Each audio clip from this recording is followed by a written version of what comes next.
Picking up where we left off in Dune Part 1, Dune Part 2 sees us back on the sands of Arrakis. The noble house Atreides has been dealt a severe blow, and Paul Atreides finds himself embraced by the Fremen, the indigenous warriors of the desert planet. Paul, grappling with visions of a complex future, struggles to embrace his destiny. The story ramps up the intensity as Paul, played by Timothée Chalamet, delves deeper into the Fremen culture. He's learning their ways, knows their language, and even taking on the monumental task of riding a gargantuan sandworm, the Fremen version of a rite of passage.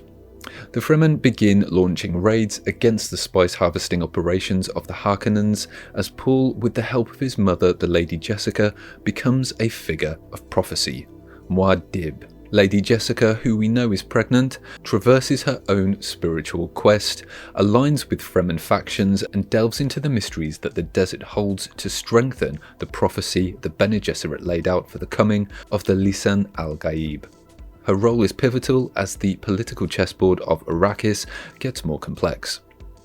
But Dune Part 2 isn't just a simple story of rebellion, it's about the weight of prophecy, the cost of power, and the battle for control of the most valuable resource in the universe, spice.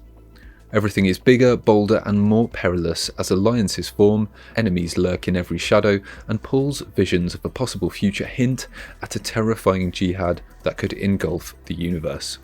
It's all about the crescendo to an all-out war, with Paul at the centre of an interstellar struggle that will determine the fate not just of Arrakis, but the entire cosmos.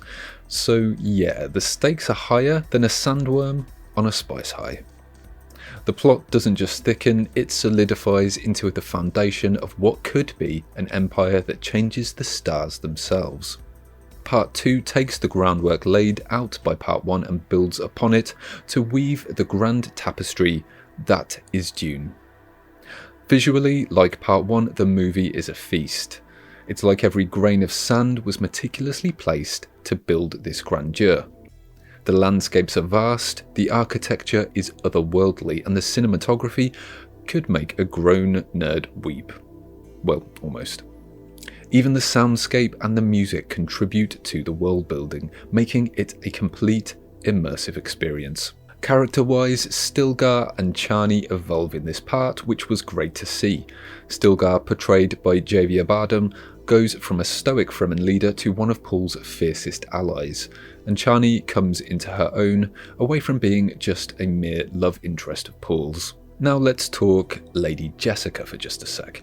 I am a fan of Rebecca Ferguson, however, in Part 1 her teary-eyed depiction had me, well, a bit puzzled. When I think of Lady Jessica, I never pictured her showing her emotions so freely, even when she was alone. But in Part 2, for me, she really channels the spirit of the character from Herbert's pages.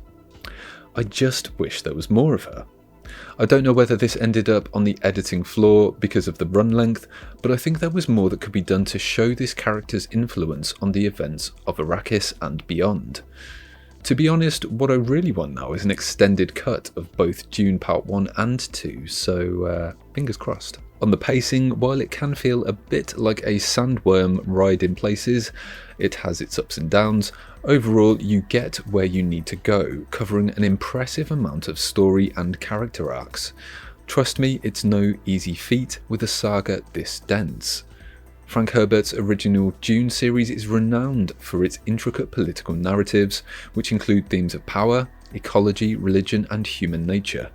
Adapting such dense material to the screen is a monumental task, and I think the film does a great job in capturing the nuance and complexity of these. Of course, these themes will never be as fleshed out as their book versions, but we shouldn't expect them to be. Different mediums lend to different strengths, but it captures the essence in my view, and that's what really counts.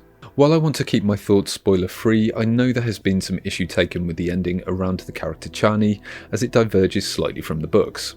For me, the main points are that it should retain the spirit of Frank Herbert's Dune, which it does in my view, and the story isn't changed. For anyone who has read Dune Messiah, they will know Paul and Chani's relationship and how it progresses, and we know this is the same trajectory in Dune Part 2, because Paul all but spells it out. What's abundantly clear to me is that both Dune Part 1 and 2 have been lovingly made by fans of the books, for fans of the books, and this shines through in every scene.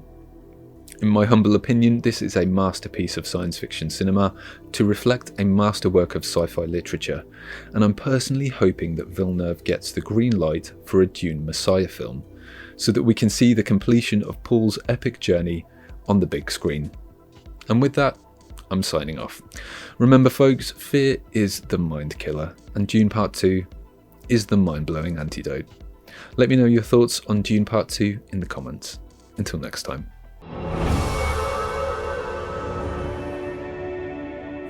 Thanks so much for watching. If you're craving an extraordinary journey through realms unexplored, consider delving into universes directly out of my brain by checking out my sci-fi novels Black Milk and Delphine Descends. You can find more details in the description. Thanks for your support.